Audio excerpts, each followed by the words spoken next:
I was working on the Oral History Project on the processing of database, and that enables me to look at, to think about the effort of the book center to promote and pass down the richness of the Yiddish culture through people's personal stories, among various other things.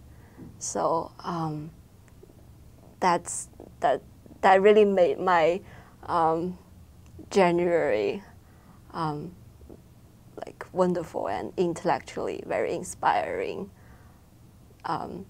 through the short 2 weeks. So it was really great.